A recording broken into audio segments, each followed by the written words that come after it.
This is episode 1 of my autobiography. I won't be calling it Split River Junction Battle Axe Blues, probably off the cuff or something like that. So I can remember quite vividly the year of 1979. I just graduated from high school. I was with my family. Everyone was alive back then, including my meme and Pepe, grandmother, my uncles and aunts. Some of them did World War II. One of them was the chief of police of war in Rhode Island. And one of my aunts played piano at the silent movies. So the year was 1979. I was dining quite enjoyably at a restaurant in Newport Avenue. We were dining at Lobsters and Claws, which back then was my favorite meal. Now, one thing especially about Rhode Island is that on every corner there seems to be a fish market and an antique store, which my father found out years later. He had to sell everything in the house to the antique store, which this is a matter I'll talk about later.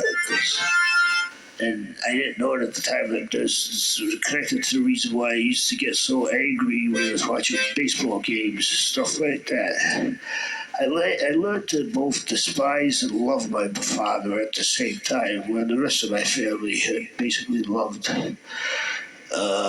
So it's 1979, and I started working at an organ in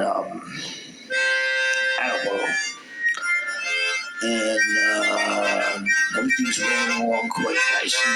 The brain is functioning at maximum speed, and drinking preparations that will cause me to begin to write, because that was my gift in life, and my real gift in life was to write poems, short stories, novels. If I was born to do anything, I was born to do that. And what happened to me later was taking away the clipping of my wings from that. First, I let it happen, and then later on it was forced upon me. Quite in an ingenious way that included a lot of physical pain. So it was a song that I felt was the catalyst. An album called Desire, about three sisters. That's poetry. If I could ever write like that. And I started writing when I was going out with a girl from the Rehoboth High School, and she was beautiful eyes. Really, the thing I remember most vividly about her was her eyes, absolutely heavenly. And we met after my car accident, which I will get to later, or maybe in the next video. I'm probably going to have to take the marvelous, joyous brain cell rearranging my feedback, let's see, remedies in a little while. So that will know what time it is, but it's going to happen around 8:30. So we'll knock on the door shortly. So I was trying to follow my friend to meet her and her friend, and he's going at such a rapid clip that I can't keep up with him. So I hit a brick wall. I didn't know the back roads of Rehoboth. I knew North Rehoboth, not South Rehoboth. And this was years before 1982.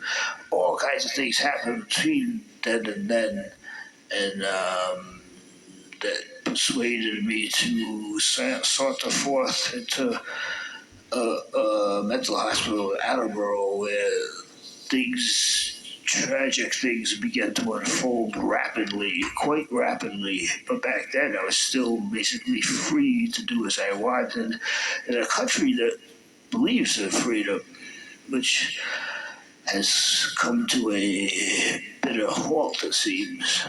to such a large degree that I'll have my wings clipped where I can't even use a pen.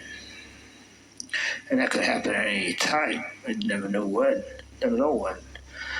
So this night is beginning to fall, and I was just feeling kind of convoluted.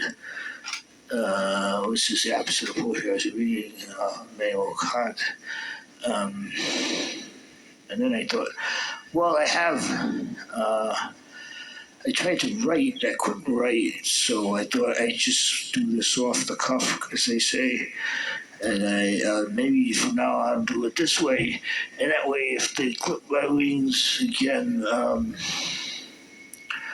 I have this verbal off-the-cuff presentation. So I've met a lot of interesting people in my life, but when they clip your wings in a certain way, you can't even express your thoughts.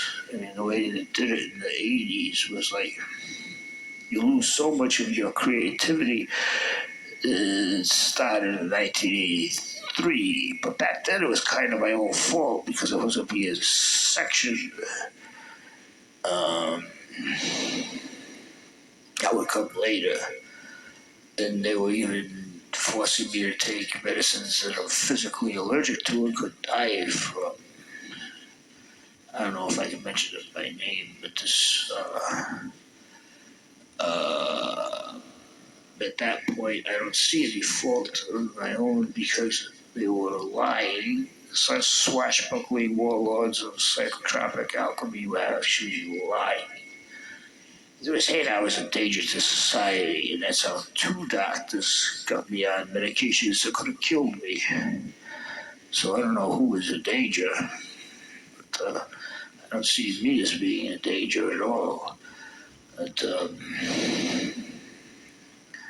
so I don't know, but they sectioned me. I guess the court appears me to section it for 3 months in one place and then 8 months in another. All the time in which I was in the agony from tardive dyskinesia, which I'll get into more later. And the job I had at the time, I had worked since I was 12, but the job I had then had to do with the Dust Bowl that happened in 1979. And I'll do this, prepare for this, because I don't know now what tomorrow brings, and I'm very nervous about it, to say the least. And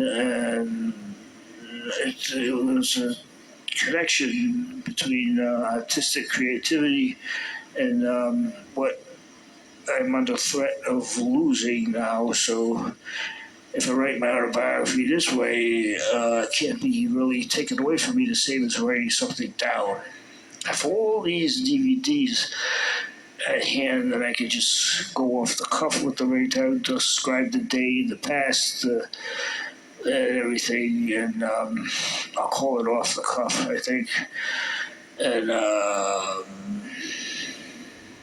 no, this is the first episode, and since it's off the cuff, it's kind of hard to just think of things off the top of my head. And I have to keep this karaoke thing charged, and right now I'm hearing a double impression. The double is really going, and I've met so many interesting characters that it kind of takes away the pain of the psychotropics. Which, I mean, you take some of these things and you can see things flying across the room. And I'm not exaggerating, too. And the hallucinations like crazy, and it's from something that's supposed to take away hallucinations. But this will be explained in time. See, that's nightmares. I put this on YouTube before they call me down for something that's supposed to help me with my depression. Okay. So I shut this off.